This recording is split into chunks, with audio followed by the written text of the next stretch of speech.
What's going on, guys? Welcome to a new Waterwave TV interview today. Today we have someone who you may have heard his beat tag all around the Minnesota music scene and spread around all around the country. He's gone on tours. He has some dope credits. He's even shot some videos. He's even released some songs himself. We got JTC Beats in the building today, but first, you know the drill. We have to run that intro. And while you at it peeping this shit, go ahead to youtube.com/Waterwave TV and subscribe to that shit. Yeah, you know the waves in it. Baseball we're hitting a home run, hit it with the coldest rains. And even on my bad days, I'm a clutch to finish. The track diminished, the booth burnt, hands is itching. Damn. We are back. Shout out Jake Giller for them great vocals. But today we got JTC Beats and Kari in the building today. What's poppin'? We got getting the JTC Beats interview in. It's been a while. I did an interview with that Tay Supreme and Paco one like 4 years ago at the Red Sea Trap City studio. That shit was crazy. Yeah, so it's been I don't. Were you there that night? Yeah, I was there. So I was just in the other room. That's probably when I met you for the first time. And so yeah, 4 years later, here we are in our own little space now. Yeah, no, it's about time, man. We've been meaning to get this in. Yeah, I feel like I always say this almost every pod, but the longer it takes, the more you have to talk about. No cap. At the end of the day. That's a good. I was just busy as hell this year, like a lot of tours. Mm-hmm. Shit, going back on tour again this week, and then again, they're about to announce it soon, but you'll see. That's fire. But yeah, JTC Beats, you want to give them a little introductory, who you are, what you do for maybe the new viewers that don't know you yet? Yeah, I am a artist, producer, engineer, videographer, director, anything. I kind of man everything. Like, I don't know how to do everything. Super creative. I can't really pinpoint out what I'm doing yet. But I'm known for making beats, probably, or engineering. A lot of people like record in my studio. I'm engineered for some celebrities and all that kind of stuff. I got some beat placements. I've worked with like a lot of Minnesota artists, like a lot, and I still do. I help develop artists, you know, like I don't know. Is that good? Yeah, that's a good intro. And you brought a special guest with today too. Yeah, my little bro Kari, man. You know what? Shit, it's Kari in here. You know what? Shit, I just be I'm the best. I make music. Shit, I got locked in with JTC about a year ago, almost. Well, yeah, about a year and a half ago. Shit, at first I was doing my own thing, and then shit, I met him, and then he was the first person I ever met that made a beat like on the spot. It was crazy. Shit, ever since then we've been locked in. But yeah, shit, I'm just a Minnesota artist. Shit, coming up, K4RI. Got a project dropping soon. Shit, you know it. Facts. Yeah, I heard about you kind of like around when you made the song with Trayson. Trayson's always introducing me to new artists that he's working with and stuff. That's so my boy. That's how I heard of you. And he said he was working with Joey. And I know like usually if anyone's working consistently over at like the Red Sea or Trap City Studio, they're usually making some good shit. Yeah, so I was like, definitely. That's when I had to tap in. But I want to learn like, so becoming a producer, what was your first steps in becoming a producer? Like how long have you been doing it, or like what year did you start? Maybe is a better question. I started in summer of 8th grade, going into 9th grade. So I was like 13, 14, turning 14 or something like that. Okay, so you started. What was like the equipment like back then compared? Like obviously it's a lot different. All I had, I mean, like I started like actually, like my music just started though. Like when I was like a couple of years before that, I was in like 6th grade. My dad bought me a drum set. Me and my brother. I got a twin. Most people don't. You got a twin brother? Yeah, I have an identical. Does he be around? Yeah, he'd be at the shows and stuff like that. Maybe I've seen him. I just thought it was you, and I just didn't even think about it. He got short hair. Like one day I'm like, oh, he has a haircut. He's not like a music, like he doesn't make music or nothing like that. He does his own thing, you know. But yeah, he's damn, I just lost where the fuck I was going. Your first equipment when you're making beats. But it was just a laptop, literally. But I had like I said, he had a guitar, I had a drum set, so I just like knew kind of how to play like a beat rhythm. I taught myself. I don't know, but I didn't like playing rock music, but that's like kind of what I wanted to do at the time. Then like I liked rap way more, and I was like all my beats that I was making on my drums kind of sounded more like hip hop. So I was just like, I'm gonna just make beats, but trap music started coming out, and I was like, oh, I'm gonna download FL Studio on my little $300 Toshiba laptop. Yeah. What artists were like popping at the time for like hip hop? Like who were like Waka Flocka? Waka Drop Flocka hard in the paint, and I started making music afterwards. Because that's usually like, I feel like an answer to a lot of people's questions, like who was popping during the time that you started making music? Because usually there's something that like flipped the switch of you thinking about making music, and then like something started where you're like, damn, I could do that. And No, then, it was hard in the paint. I heard that shit, and then like I kind of like they were talking about like some shit on YouTube, like about like Lex Luger, and this is like right when I was just like starting to like get into like making music and making beats and stuff like that, and I was like, oh, this is cold. They're using the same program as me. Oh yeah, this is easy. And I just figured it out. Facts, yeah. It's always like, I feel like the ones that go out and do it on their own and aren't like forced into like a habit, like are the ones that succeed in the long run. You know, like if like a parent's pushing a kid to play a sport that they don't really want to play, they don't succeed in the long run. But it's like if they pick it up on their own, then that's just like something that they have passion for. Same with music. It was how, I don't know, I was always a sports guy too growing up, and just found like making beats, and I think it was like around the time I started smoking weed too. I ain't gonna lie. Made you vibe with the music more, maybe. Yeah, I don't know. I just was like, oh, I could do this shit. Like, I want to be creative when I'm high or something like that. I don't know, but that's like really what changed my mindset. And I was like, I'm not finna make it to the league or nothing like that. I'm decent at basketball, but I'm not going to NBA. Like, I'm not. So what the fuck? I'm just gonna quit this shit and just go all in. Facts.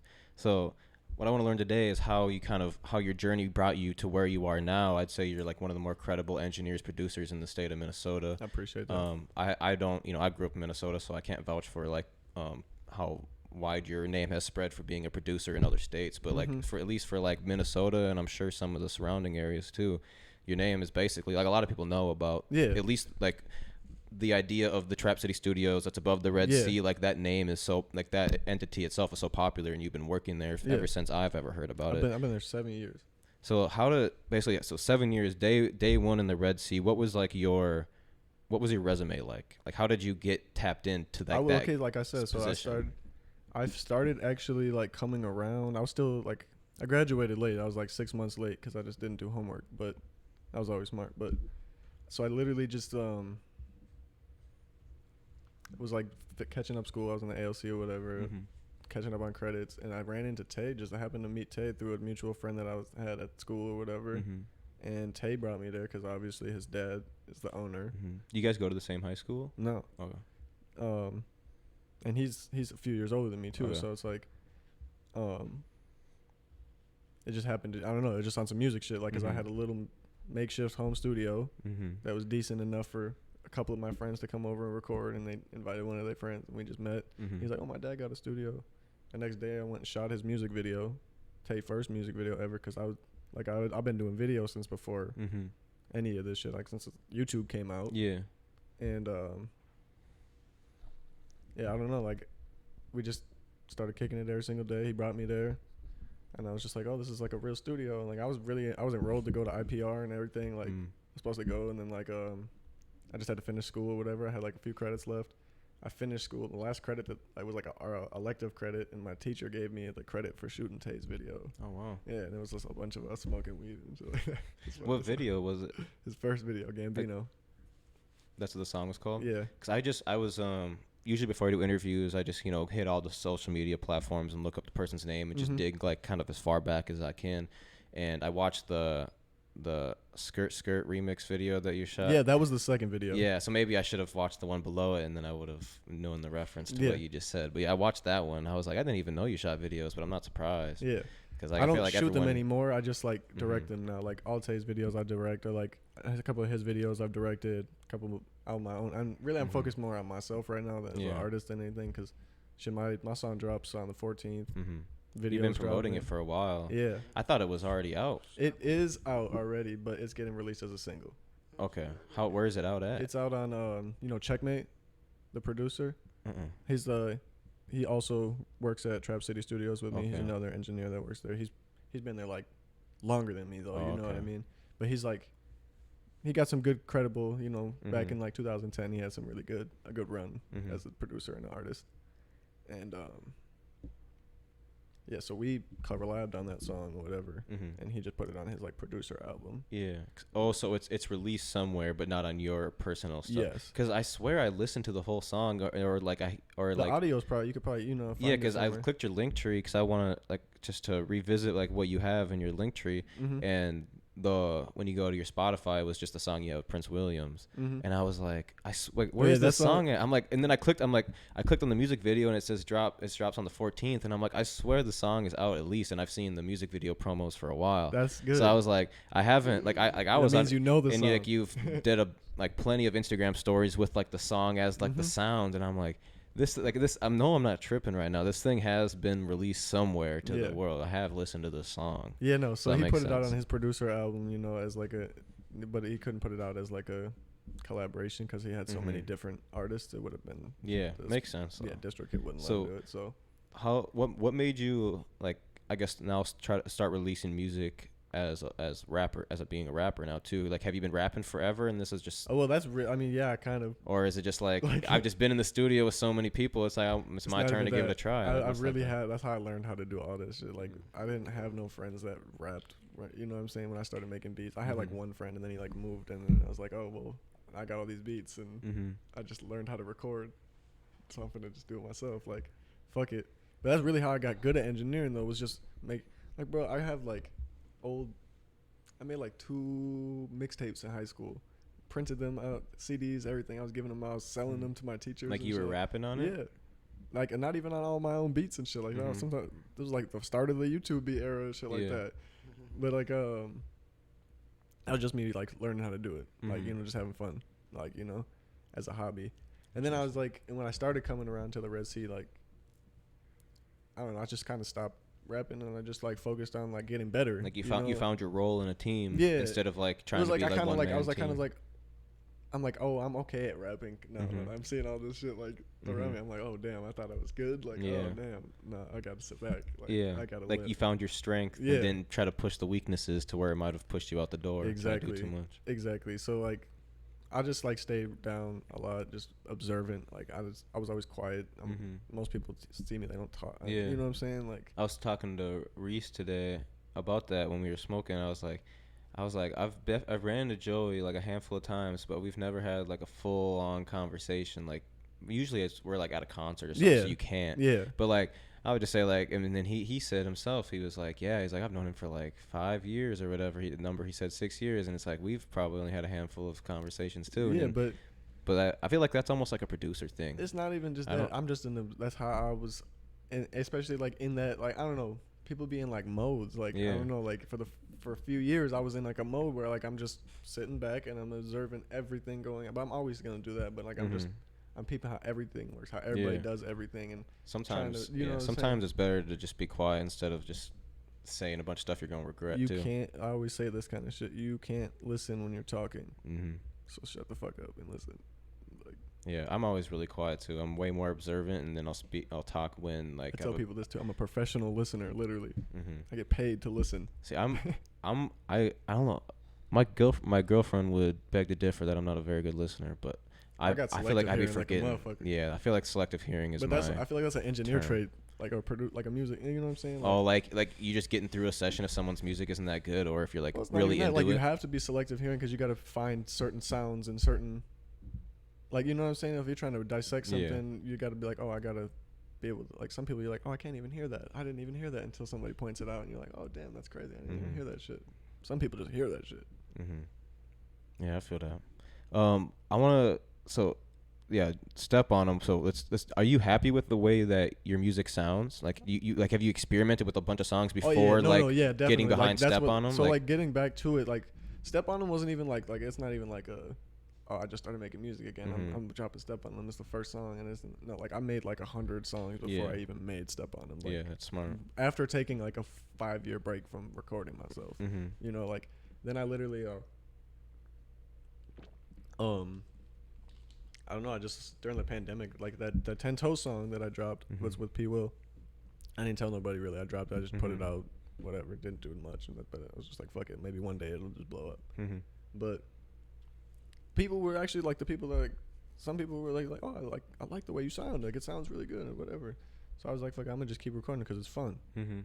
And sometimes you know, I'm like, I got all these fucking beats, like, you know, like, it doesn't take me shit to make a beat. I might as well just like hop on it and do it. You know what I'm saying? I'm like, plus I've been like helping write for a lot of people for years. Like, most of the people that come through, like, that work on my music, like that we lock in with, not like everybody that comes and books a session, but I got artists that are consistently booking 5 times a week or something like that. But yeah, I feel like every engineer should have some type of sense of like being able to write music, because I see like engineers we work with, they'll maybe be like, oh, you should hit it like this, or you should like say this, like this may like give you like advice, like you could like technically like you're not necessarily writing the whole song for them, but when you're giving them advice, like, oh, maybe you should say that with this, and then like if you have that music sense and like mind and how stuff sounds good, I feel like every good engineer should be able to do that. plus, like, I know words. I was always good at English. I can write, Yeah. like, literally write. I don't even write my music, though. That's the funny part. I just get high as hell and just rap. Yeah, I feel like that's like I don't be off the drugs, though. I feel like that's like the best. That's like the best way to make music. I don't make music, but I feel like if you can freestyle, and then even if like you have to go back and re-record what you freestyled, like that's like the whole point. Well, I just do line for line because, like, I'm an engineer, bro. Yeah. I might do 50 takes a line, like, I don't, if I got to, but I'm gonna just do a line for line. I ain't gonna think about it. I'm gonna just rap. Oh, that doesn't sound right. Keep trying until I get it down. But like, for some reason, when I smoke weed and record, I just think of shit. Like, while I'm smoking weed is when I have the craziest like ideas. So I just do it while I'm recording. Yeah, that's usually what I do. Like, I tend to not try to do it when I need to be super productive physically. But if it's just mainly mentally and like on a computer or like editing videos or even doing podcasts, then it always helps. Oh yeah. I'm curious. So when you started around 7 years ago at the Red Sea, when did modern day hippies come into the picture? Was that a thing since day one of moving in there? Or how did Tay that started start? the modern day hippies in college, and then like he brought it to when we just started, because after we like started linking up, me and Tay just kind of were locked in. Like, you know what I'm saying, was whatever was going on. I was DJing for him. I was making his beats at this time, you know what I'm saying, and yeah, it was just like and then we kind of made it into a group. We decided to like brought in Paco, we brought in Schizo, we had brought in Swavey as well, and like we did like a little mini tour. We did one South by Southwest run. It was fun. That's like when we met you around. Yeah, that I was era. gonna say because when I met you and Tay and Paco, Swavey, I don't know if I met Schizo around the same time, maybe a little bit later on, but like I met you guys as the modern day hippies. Like you guys were the modern day hippies. Yeah. It wasn't each of you individual. It was the modern day hippies, and then I got to know each one of you after that fact, you know? Because growing up with Reese and Tez and Hunter and them in River Falls, like that, you guys were literally like the first people, like I'd say like at least like he showed me like Tay Supreme and Aubrey King's music. Those are like the first 2 artists besides like whoever I might have found on my own like doing, but they showed me you guys, and then I think we like linked up for like a River Falls party or some shit, and it was just like a cool introductory to like the music scene. But yeah, like around so modern day hippies, Tay Supreme started in college. You guys just kind of made the music group around it, or did it start off as a music group? Yeah, it was like him and our other friend JR, who lives in Atlanta. He doesn't really make music. He went and joined the military, and he's coming back, you know what I'm saying, to make music and stuff like that. But they started it originally in college, and them just having fun, fucking around, rapping and shit like that. Modern day hippies, that was like their, like, you know, like just they just sitting back, being chill, like, you know what I'm saying. And then when I don't know, I'm just like the type of person that like, oh, that's I see that marketability in that. Like, let's take this shit to the top. Like, fuck it. Like, why not? Like, that's catchy. Motherfuckers ain't nobody doing that shit. Like, run with it. You know what I'm saying? And it just was working. So everybody's putting modern day hippies on shit, and it was us. And it was like that. They were like, damn, I never seen a group lit like this before. You know? So they just fucking with it. And but the reason why we stopped it, kind of like as a group, is just everybody had, I think, more success on their solo shit. And you know I what feel I'm like, saying? Yeah. And I guess from like outside looking in, it just seemed like people, you know, you start growing up, getting older too, Yeah, and it's like everyone doesn't have as much time to just like be in the studio from 3 a.m. to 11 a.m. or whatever, just like without having to like have other stuff going on throughout the day. Got kids and shit now. Yeah, kids and whatever you may be doing throughout the day, but it's like. But it seemed like everyone it's never like you guys like broke up. No, like, we're all still like you guys all still collab, but it's not like you guys are pushing this like modern day hippies. No, we're kind of like all collectively behind Tay right now. You know what I'm saying? Like, and everybody else is like doing their own separate thing. Like, and that's kind of, I feel like, the best way to do it, especially when you got, because I'd say you guys were definitely like a successful group, doing like your mini tour, like you said. And I still hear people talk about modern day hippies, like not on a, daily basis, but like people know what it is. Yeah. I still see the stickers around. Like, it's still a thing. Like, it's still an entity that like remains there. And it's like, if everyone, you know, is behind one artist at a time, one mission at a time, you know, if that artist gets the attention that's needed, everyone's going to shine off of it too. Like, you see it with every artist that like ever comes up, that there's always their friends that are featured on the albums or that get these placements because because whoever's signed with them. Yeah. Like I think we talked about it like a little bit when Tay did his like interview when you came over after the album dropped or whatever. Like his features, like that's how it was. Like I've loved like him, but I got these verses from these people, like off of me working with them, doing shit like here. Yeah, let's talk about your some of your credits. I'm the one I was the most what do you call it? I was interested in, I guess you could say, was the ASAP Ant one when he it seemed like you guys did it like when he came out here for that first app show. That was a few years ago, 2 years ago. Him out or whatever, so we just. And then I see, because you had the vlog series, Cooking in the Trap, but you haven't did like almost since then. I know. I kind of forgot about those because you did a few of them, but I just ended up getting real busy with shit that I couldn't post all the time. I feel like that could be really good for you. Like, even if you just had like a certain cameraman come for like a couple, like if you know you have a couple cool sessions happening, or even like just someone around that could like make it for you, just make shit. The collab. new iPhone is crazy. Yeah, even because you could record it on your own, but obviously you want someone capturing what you're doing without. Those were both done on iPhones. Really? Yeah, and they all look really nice, and it's like it feels very professional, and everything's with consistency. So it's like the more if say you had been doing it for the past 2 years, like you never know where those videos could be at by now. Like, I want to keep it. I want to keep it going. It's just like I don't know. Like I've been on tour. I haven't been in the studio as much the last year, so it's just been like I've been in the studio, but just not. Yeah, it's not like you've been lacking. I just think that's like one alley that like I seen, and I was like, I think like that Step on Them though, that crazy part. I didn't even make that in the studio. That was made in my friend's apartment in Texas. Like that, I had the setup like this, bro. Like that's it. I didn't even have a pop filter. Sometimes it has to be. Did ASAP Ant? He did like a Minnesota tape when he was out here, didn't he? Yeah, he did a little EP. I was looking for it. We made like 3 or 4 songs that night that he was here. We just, he came after the show, stayed till like 6 hours or something like that. We just locked in. I made all the beats that we did were just on the spot. He was like, I don't even want to hear what you got. Just make something. I was like, I bet. What was it called? Something in Minnesota. 24 hours in Minnesota. I was literally the part that it was whatever. The part that bothered me is that they didn't like tag anybody in it. They put it out under his DJ. Yeah, it wasn't even like, because I looked up ASAP and I would just looked up hours in Minnesota because I forgot how many hours, and I just was trying to find it because I wanted to revisit it and I just couldn't find it, but it was under his DJ's name. That's probably why, cause I couldn't find it. It was just a place to kick it, and like now I got that connection with bro. Like me, yeah, still tapped it's definitely better than I got nothing. Some more shit every time he came through like a layover or something. Like hit me up like, oh, let's smoke. I got few hours. Like, all right, better pull up. Yeah, I fuck with his music. Yeah, me too. And he's going up now too, especially. Yeah, he just got out of jail too, and he's been going over in different countries. He just toured I don't know if he toured, but he did a show over. He's doing his brand, the Marino Infantry. He's going crazy. Yeah, I fuck with that. With that shit too. How about the Cowboy connection? That was another. Just to stay on the same topic of like the album. They just came through, but it was kind of just like motherfuckers never did anything with the song. I'm just like I produced it. I got these files. They're not pressed about it. So all right, let's put it out. Yeah. They're like, all right, fuck it. I feel like that's like smooth to do it as a producer to get people on songs. Like I had the Sounds of Us crew, TC, damn TC. Yeah, he's a producer out here, and he has Yeet on one of his one of the things, and he talked about how he got a Yeet like open from a long time ago, and he just like made the beat for the open, but like whatever, like he like purchased the vocals from Yeet, and this was like before Yeet blew up even, but like it's just like a really big song on his page because obviously Yeet's super popular now. But I'm trying to work with bro. Yeah, like now is he so industry that you can't just shoot him a DM like he did, a couple years ago, and he got a response saying, yeah, I could, I got this shit for you or whatever.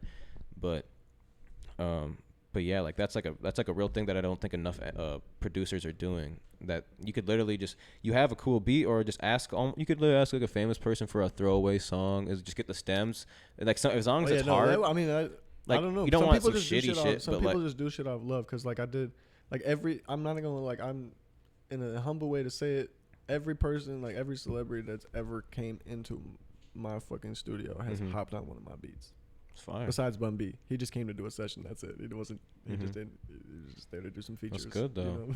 You want? Yeah, that's good because that helps your brand grow, and that's what I was like saying, like if you can get as many like underground upcoming artists on your beats, all these artists that are looking up these type beats are gonna see that, damn, this guy has worked with him. Like, I need to get a song with this guy so that I'm somewhat related, connected in the world with Can or whoever these random, up and coming underground guys are, because you have a song with him that you maybe threw him a couple $100 for some shit that he wasn't gonna drop anyways. You remade the beat, so it's your beat, his vocals. You drop it on your page, all of a sudden you have 20 to 100 people hitting you up asking to purchase beats. Like if you're thinking about it from like a brand perspective, like I was like, damn, like this would actually be a really good jug for engineers, a way to like grow your brand, market yourself. Yeah, I guess it kind of works like that. I never thought about it, and everything, all the placements I got were always by surprise. Yeah. Like I don't know. I tried a couple times. I got some like unreleased placements and shit that I ain't gonna go into, but from sending out shit, collabing and shit like that.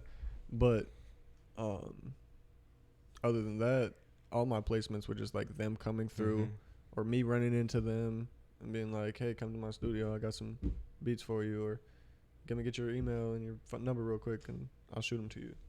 Shit like that. Like, I got a decent amount of people's numbers just by being in the same room with them.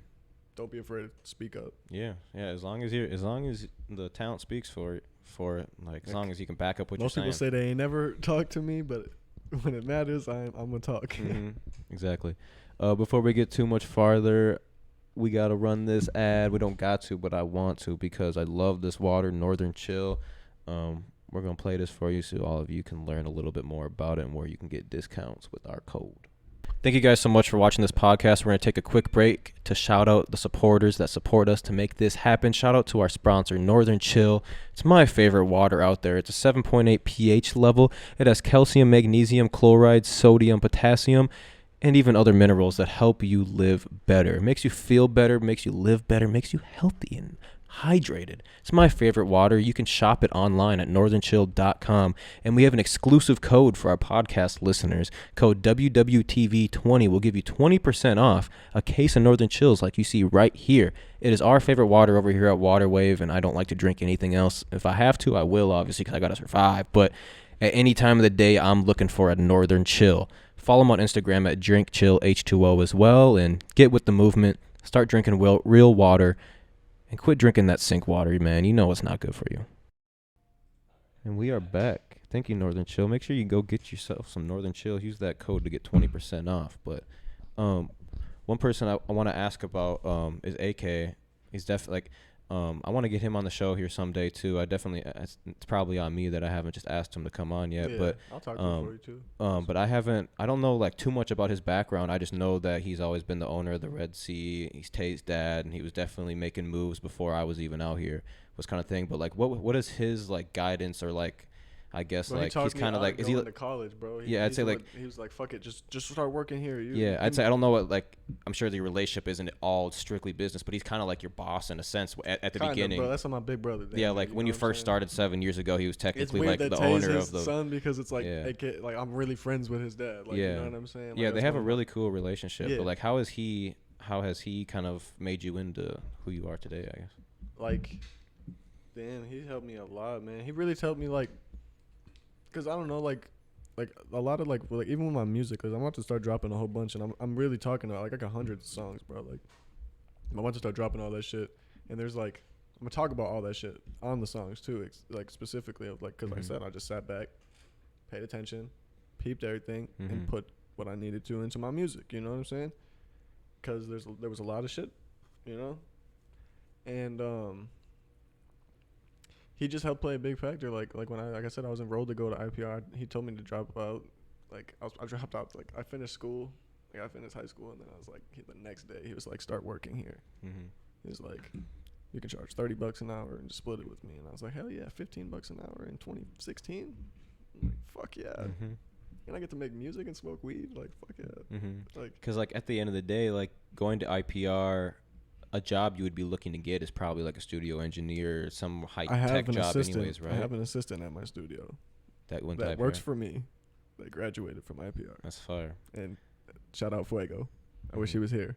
That's like what you your 7 years ago self would probably, it was like hoping one day, like I'm, And I know bit, I know, and he's only a year younger than me, so it's like, I know he's feeling like, damn.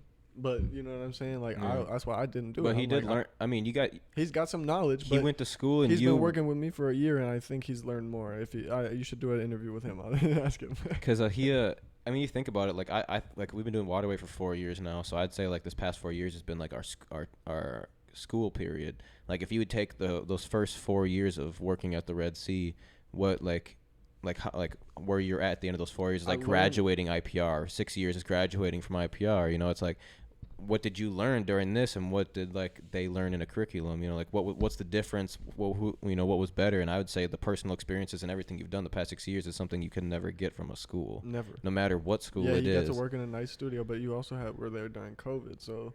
Yeah, and really I mean didn't going get to on do much. tours and doing shows and meeting famous rappers and all this type of stuff, getting backstage at shows, like you're not getting that out of a school experience, but And you're just in debt.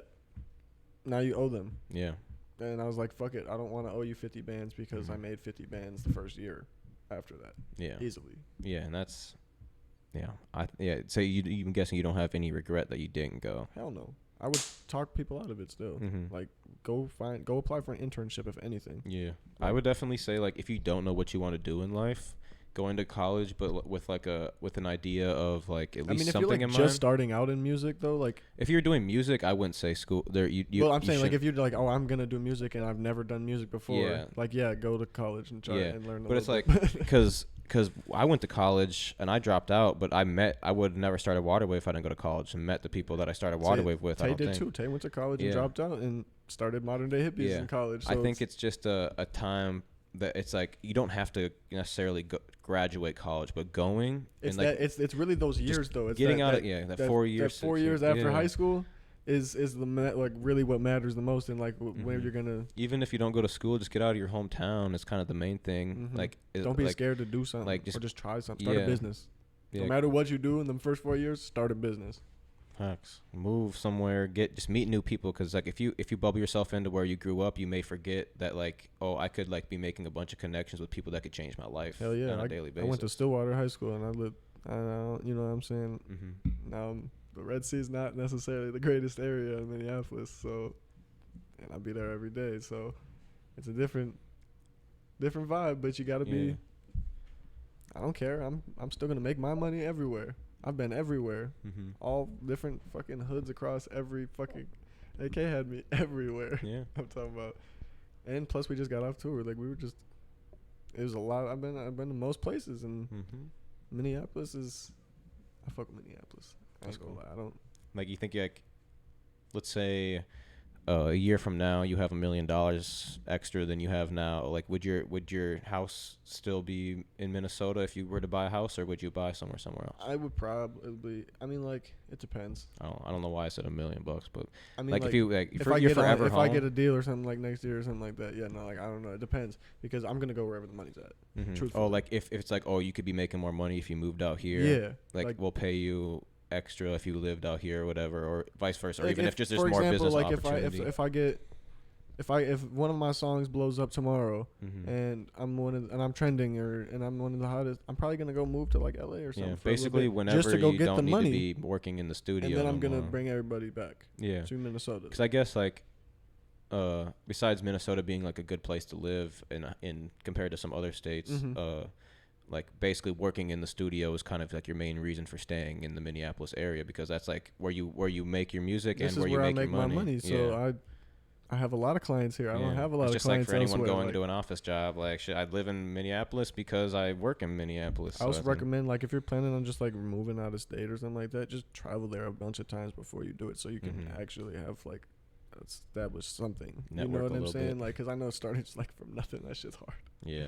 Unless you got some shit saved up. Yeah, I know. That's why we were lucky enough that with all of us combined, we just knew enough people in the scene, or just like got to at least like introduce ourselves, and then it just domino effect from there. Yeah, exactly. But speaking on the Red Sea, what's your favorite memory from the Red Sea? Damn. Maybe from the like the actual Red Sea, and then this one from the studio. Like your favorite memories from those, together or separate? I don't know.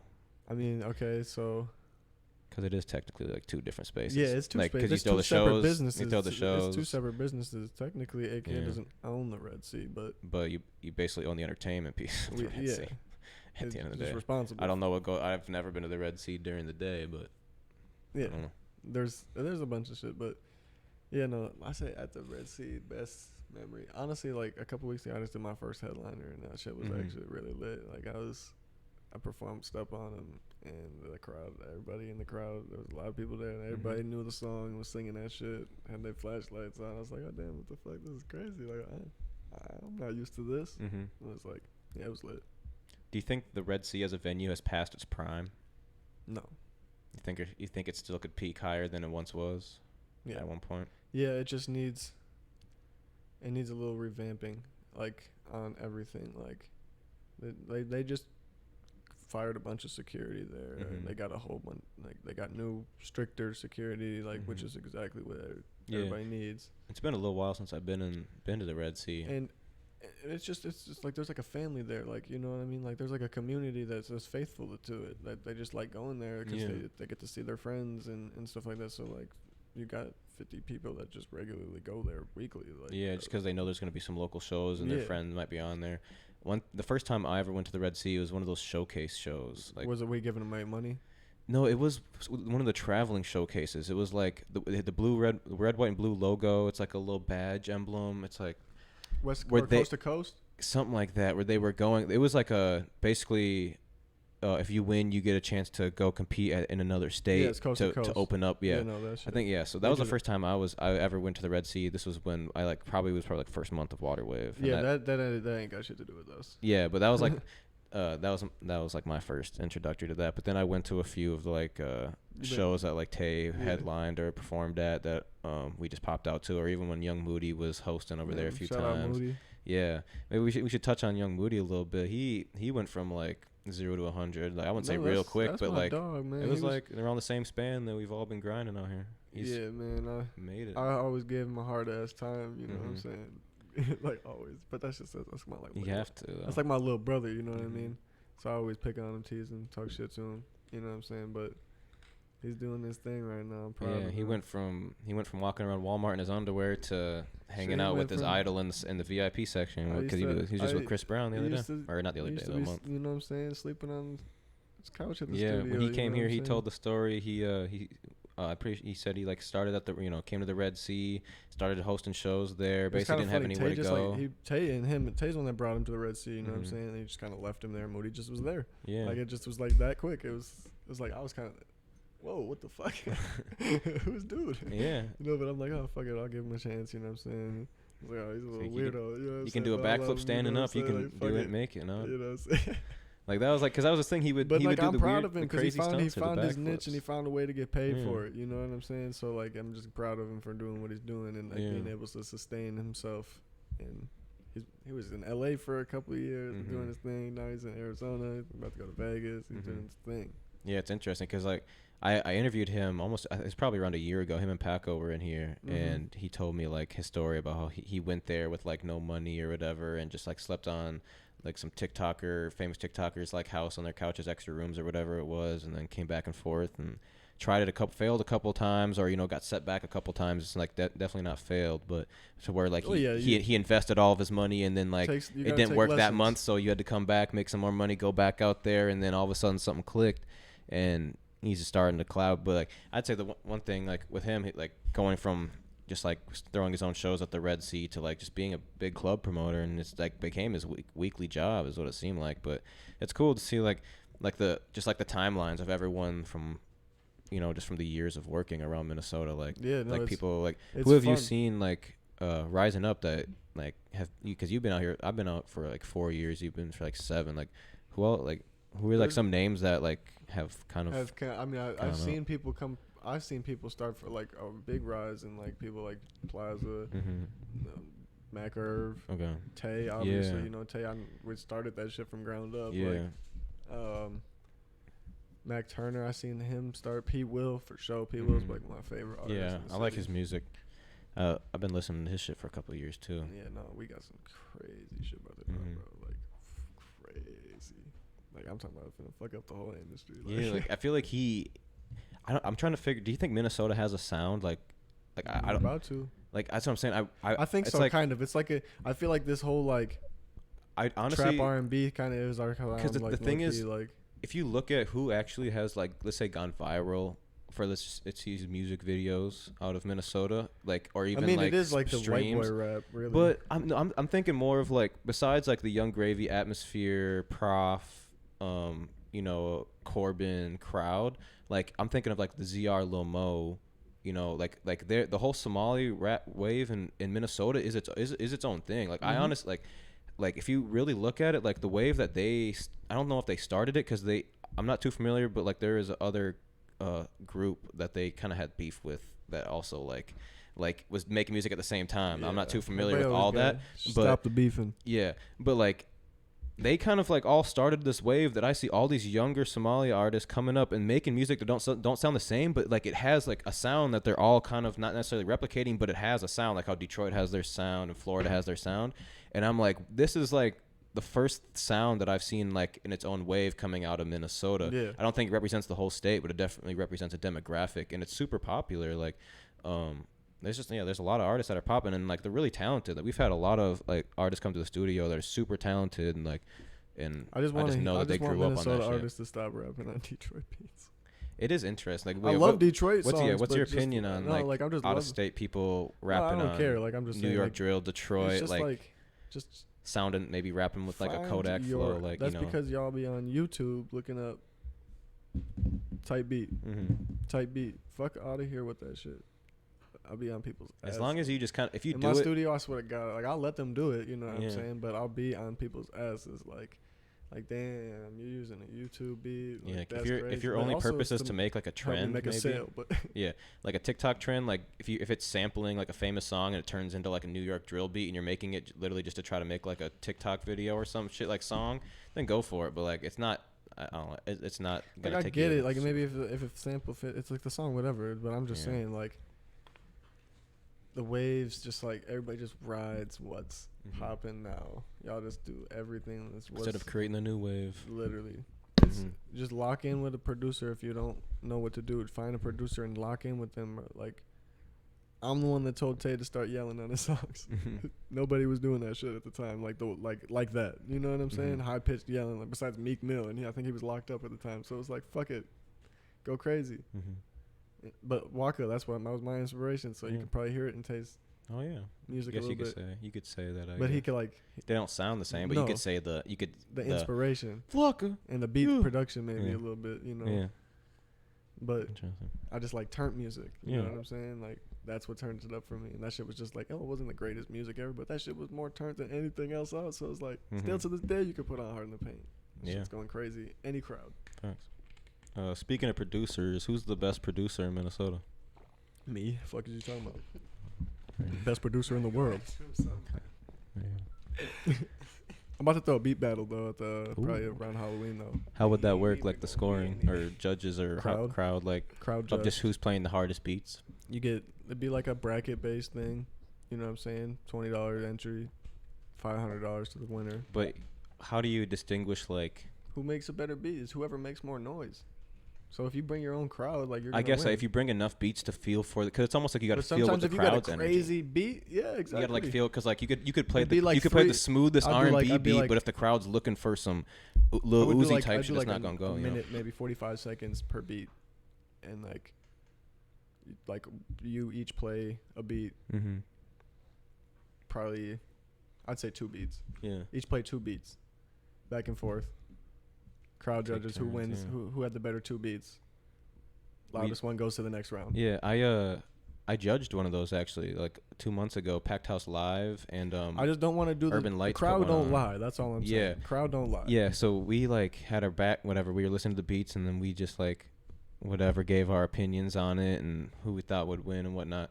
But I do like crowd voting stuff because at the end of the day, like, and It's like Like, shooting no- in basketball. It's like I'm ball not a don't lie. professional producer. I don't even know what to look for exactly. Like I know what sounds good and what doesn't sound good, but I don't know how to It's not about critique that. That's all beats. That's all that That's why it matters, comes is down- Do what sounds good. Yeah. I don't know what the fuck I'm supposed to be doing. I taught Yeah. myself all this shit. I don't know if I'm doing anything right. I see other people do it, and I'm like, oh damn, I see you. Like I do that too. Like, that's the one thing of going to school and not going to school is that when you go to school, you'll do it the way you were taught, not the way that sounds best. Yeah, that's one thing I learned. Like when we've worked with some producers that have gone to school, not all like to like big schools, and not all of them are like this, but like there was a few that we worked at that we tried to work with, and it seemed like they were just doing what they were taught, not what could make this sound best. I've been in some of these big ass studios around Minnesota and in LA and shit like that. Some of these engineers don't know what the fuck they were doing trying to record these people, and like they're like some of these people are just like old heads that just know how to record rock and shit like that. And so like that's why I be telling a lot of these artists and shit like that, especially rappers, like that think it's cool as hell just to go book out a studio that's got a big ass board because it looks cool on Instagram and shit like that. Like you're wasting your fucking money because that engineer's not even gonna touch that board. Just gonna plug their computer into the USB. So go find the producer that mixes good and go work with him. Literally, because I can do that shit with this. If I had my laptop right now, I could have a whole song sounding crazy. Right now, just this. I could do it probably on my phone. I don't know, but I'm just saying, like, you got to know what you're doing a little bit. Some people don't know what they're doing and they just do what they're taught. Like, I don't know. Like, I guess I can't say much. I don't know what I'm doing. I'm just doing shit and it sounds good. Yeah. So you DJ for Tay as well, and you went on tour as a DJ. What was tour like? Actually, like being like a part of the production? Because I mean, like, I'd say not every producer that may go on tour might not DJ. So it's like, what is it like being like every night? It just made sense. It made the most sense for me to DJ for Tay because like I made all the beats, I engineered the songs, I know the words already. Yeah. So he doesn't need anybody else on stage. How they're gonna sound good mixed together. Exactly. Yeah. Like, I can back him up, all that shit like that. Like, it makes it easy. And then on top of that, like I'm kind of getting into my artist mode right now, so it's like, might as well do everything I can to get my shit heard and my face out here. So before his sets and shit, I'm playing my music, all that shit like that. I'm not playing industry shit before turning the crowd. They're Prof fans. They don't. Yeah. They don't even want to hear what's popping right now. You know what I'm saying? Like I'm playing Step on them. Fuck it. Everybody start dancing. You know, like same shit. Like, it was really fun though. It was hella fun. Like I just want to live, like, you know, live my life, not just live to pay my bills and live to stay alive. Like, you know, like I'm trying to experience shit. And that's the whole point. Not that old. I'm 25. Like, you know, I'm trying to experience everything I can. Yeah. And that shit was, I got to see the entire country because of it. Like, there's only a few states I haven't been to now. Like, yeah, you went on tour with Prof twice now, right? We did 33 cities this year. Yeah, because the first one, it was you, Prof, and was it Royal Family Music Group both times, or was one with Mac Irv? No, Mac Turner both times.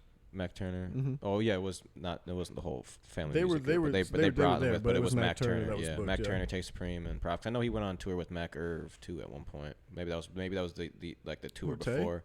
No, Prof. Oh no, yeah, the tour before he went on because Mac Irv fuck with Stop House. Like I think they managed him or something. Yeah, they did. I think they. Yeah, I don't even know. But I think they did a song or an album together or something. But yeah. How would you say going on tour with someone like Prof, was it kind of hard to adapt the first few nights, or was it just a lit crowd? Because I mean, like I feel like Tay's music, I'm like really good under pressure, bro. Tay had to. It was a matter of like we got to make sure we're on time. Yeah. Like, bro, I ain't playing none of that bullshit. We can't miss none of this shit. I was really on point. Like Jackson was with us, you know, like I was on point every time. Like, and it was like, I'm just not gonna let you fuck this up for yourself, bro. And it's not like I thought he would. I'm just not gonna let you. Yeah, that's my role. Yeah, you know what I'm saying. I'm here to help improve everything I can. So I'm gonna drive if we gotta be. You know what I'm saying. Make sure we're on time. I'll drive. I'll speed. I'll do it. Whatever. And that was probably like the very first show on the tour. We showed up like, and it's just like middle of winter. You know what I'm saying. We had to drive to Madison, and we showed up like probably the second, like a minute before we were supposed to get on stage. Really? So, damn. Yeah. And we made it and got like, you know, they didn't even park the car. They just pulled up to the front, let me and Tay out. We ran up, plugged in, started our set, and everybody else that was with us, because we rode with Mac and all them, you know, they unloaded our stuff and brought everything in for us. And we're like, all right, bet. You know, like, that was the first stop? That was the first stop. Damn, so that probably wasn't the best foot to get off on. No, but we rocked it. But it was good, We so they're rocked like, hey, the you show, did a and good it job. was sold out and everything. Yeah, so you guys got enough experience that you don't even necessarily need a sound check. Obviously, every venue's different, but Well, like, we did a sound check. It was just we were late coming back from after. Cause we went and did sound check and then checked into our room, and then we were like late coming back, almost. I see. But because we were just like, oh yeah, no, thinking like, oh, it's like Minnesota, like no, we got to be on time because that's all we got. Early. Like if we're not there for our set, we don't perform. You're not the headliner. We don't get paid. Yeah. Like, You're not the headliner. Shout out to Prof and Stop House for looking out for like other Minnesota artists and yeah, stuff, bro, because like like, they can choose whoever they want to bring with them, and they are they chose, choosing whoever they want. Yeah, Just keep making noise, and they gonna choose Yeah. you too. taking And Taste they're of Cream, paying. Mac Turner, like, they like, so like really like, I feel like people always love to hate on. They're setting a who's winning, standard, is what they're but doing. like like I feel like people always like paint the picture or whatever of like our biggest artists that are like selling out tours, selling out venues, streaming high is always a lot of white artists that are in the industry, like Prof and Young Gravy, Atmosphere. So it's you like, gotta think about it, dude. So it's like Minnesota's big as hell. yeah, and like I talked about this on a couple podcasts where I've touched on like why these people may be working and why the industry likes, because it's all just on who's funding something. Prof is off the strength, but like someone like a Young Gravy, like he had marketability for a specific region, so someone gave him a bag to just go crazy on that region. He's not feeding to really anybody in Minneapolis. Prof is just it's doing all his thing. random cities. Prof kind of got his own thing, and he but just shout got out, a loyal Stop fan House base. has been showing love to a lot of people that don't necessarily get love from the people that are bigger. Like there's a lot of artists that are bigger than Prof that don't show love to a lot of people that are actually in the industry out here. So shout out Prof for putting shout out Prof or and Stop House. putting on people that wouldn't get opportunities otherwise, like those. But I don't know. Do you have anything else to add before we go? Step on them, October 14th. Yeah, October 14th video, single everywhere, all platforms. Shit, Kari, you got any questions for Kari? What? You might as well plug what you got coming up. Plug What what you you've got recently coming. dropped. But you might want to move a little bit closer. Tell to them the what mic. they got out. I got an EP coming. I ain't got the date yet. Yeah, I gotta still get it together and everything, but got an EP coming. Young nigga anthem, Foes. You know it. We coming soon, real soon. My boy dropping soon, so we putting them first. Yeah. Stay locked in. Trust the process. in. Get a Brick by team. brick. Yeah, it's Brick a by team, brick. Shout out y'all, man. Shout out Waterwave, man. I fuck with y'all, man, for real. Yeah. Long way. I don't be always popping showing out love. to nobody's shit, but I pop out to y'all shit sometimes. So. Yeah, I'm really bad at going out too. Like I just don't even enjoy going out unless it's like Yeah. I'm personally invited. Like being personally invited somewhere, and it's like you have like, let's say, access to everything you want to worry about, just like going somewhere and not being able to go past this rope where all your friends are or some stupid shit. Like I'll maybe go to like shit like that, but I'm not a big just go out on the weekends type of guy anymore. I don't know why. I don't know if it's just I'd be tired or if it's just dangerous Are we getting nowadays. old? Like I Are we ain't old? trying to worry about who's over my shoulder. Like if I can be in my bed either playing video games or watching a show or something. I would rather just be recording music or like literally. In the Like lab. my biggest like thing I'm trying to do right now is break an artist, because as a producer, that's the most longevity you can have in the game is breaking an artist versus just getting a play. I could send a million fucking beats to young, like not anymore, but little baby or something like that. But like I could send millions of beats and get a placement, and nobody's gonna know who I am, but my credits on there, my tags on there. They might figure out about it, but if I'm drop a project like Metro and Future, you know what I'm saying? Drake and 40. Think about how many different, you know what I'm saying, producers because of a specific artist. That's because they broke that artist. I'm not necessarily saying they're responsible for everything, but yes, as a producer, that's your job, is to break artists. It's not just to chase placements. That's a beat maker's job right there. There you go. Well, make sure you check out them on the socials. Both of their Instagrams will be below. JTC Beats. Check us out. You want to throw it out? For the audio listeners, you might as well say yours too. Carter General.